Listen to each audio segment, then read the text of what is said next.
Welcome to today's Explainer. We're doing a bit of time travel today, heading straight back to Sandy Creek Township, Pennsylvania, in the year 1850. We're going to zero in on a really remarkable snapshot of one specific family, the Carringers. And, this isn't just dry history. It's an incredibly profound look at how human beings process grief, how they organize their literal survival, and how they build resilience after a sudden, completely life-altering loss. Okay, let's dive into this. I want you to start by picturing a number in your head, 11. Now, think about the physical space in your own home right now. Back in the summer of 1850, the census captured an unbelievably dense reality for the Carringer household. 11 people, all crowded under a single roof. But it wasn't just the sheer number of folks that makes this crazy, it was the span of their lives. You had 3 generations living together, spanning 8 decades of age, from an 82-year-old grandmother all the way down to a 2-year-old toddler. Seriously, imagine the noise, the overlapping needs, and just trying to share that space day in and day out. But hovering over all that chaos in this crowded house was a really heavy, profound absence.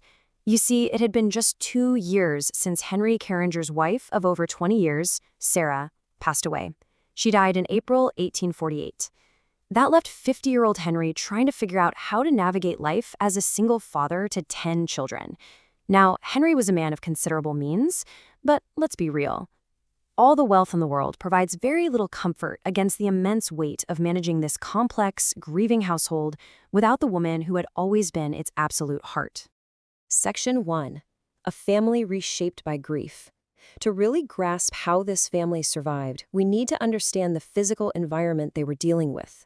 So the Carringers lived on a prosperous farm estate valued at about $2,000. And just to put that into perspective, that was a very significant chunk of change compared to neighboring farms in 1850. Their whole world centered around a substantial log, or maybe early frame house. Right in the middle was this massive stone fireplace that gave them both cooking heat and light during those incredibly long, freezing Pennsylvania winters. Outside, it was a whole operation: an apple orchard, a bustling kitchen garden, a barn, outbuildings, and cultivated fields for crops. But remember that number 11 we talked about? Space was at an absolute premium. It was so tight that the older boys, David and George, actually had to sleep out in the barn loft during the warmer months, just to save precious indoor space for the girls, the younger kids, and their grandmother. Let's move to our next section, Eliza, heart of the household, and see how this builds. So how on earth did they manage the daily reality of this massive farm without Sarah? Well, the answer lies with the new anchor of the family, 23-year-old Eliza. What's really interesting about this labor divide is how Eliza completely stepped up and filled her late mother's massive operational role. On one side of the coin, you have the men handling the heavy field work and livestock, but look at Eliza's domestic realm. She wasn't just, doing chores. She effectively became the woman of the house for what was essentially a small community. Waking up before dawn to stoke the fire, milking cows, making soap, weaving cloth, and oh yeah, raising her youngest siblings. She was literally the engine keeping the family alive while the men were out in the fields. And guys, her dedication came with a profound personal cost: 8. That is the number of full years Eliza delayed her own marriage. In a time and place where most young women were married or engaged by 23, Eliza stayed home until 1858. It's just a stunning show-don't-tell example of sacrifice.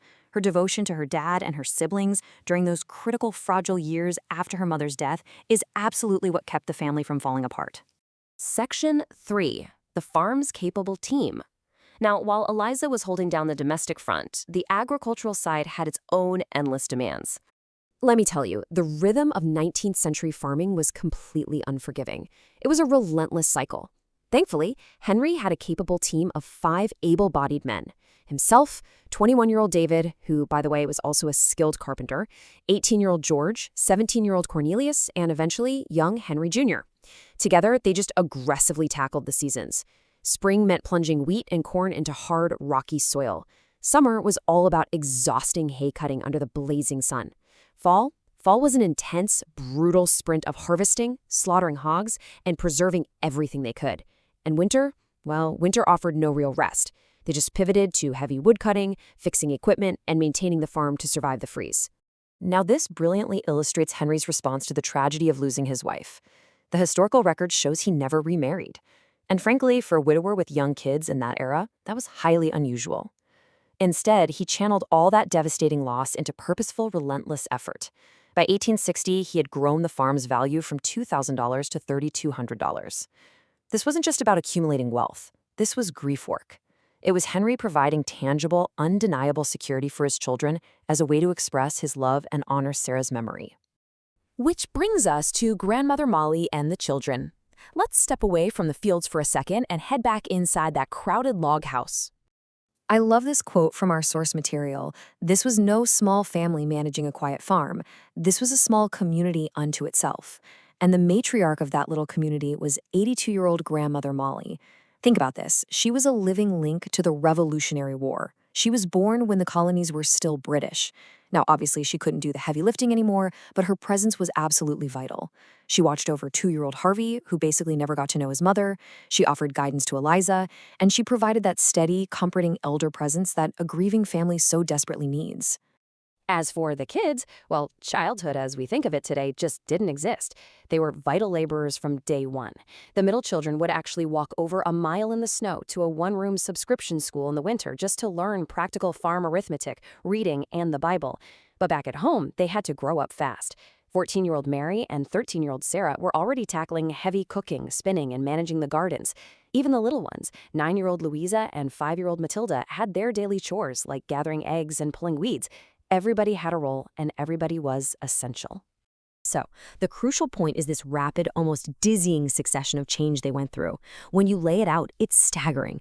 The devastation of Sarah's death in April 1848, the overcrowded, high-pressure survival we see in the summer 1850 census, and then, just months later, in August 1850, Grandmother Molly passes away.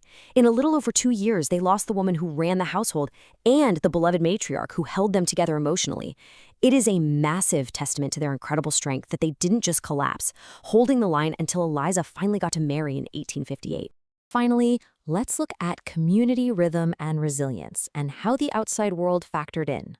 They didn't survive entirely in a vacuum. A huge part of their survival came down to things called bees. Drawing from their German Lutheran and Reformed roots, these were communal work gatherings. We're talking barn raisings, corn husking, quilting, or making giant batches of apple butter. Neighbors would all get together to knock out these massive agricultural tasks. But honestly, it wasn't just about the labor. These were crucial social safety nets. For a family deep in grief like the Carringers, these loud, lively gatherings right alongside Sunday church gave them emotional support, a real sense of belonging, and, let's be honest, for the teenagers, it was a rare chance for some supervised courtship. And you know, that intense work ethic, that deep, unbreakable reliance on each other that was forged in a cramped Pennsylvania farmhouse, it didn't stay in Sandy Creek. As the country expanded, the Carringer kids took those hard-won survival lessons and joined the Great Migration West. The bonds they built while grieving and working together in 1848 prepared them to scatter across the entire continent, putting down roots in places like Iowa, Colorado, and Washington. They took the mighty legacy of that little 1850 farm and spread it across America.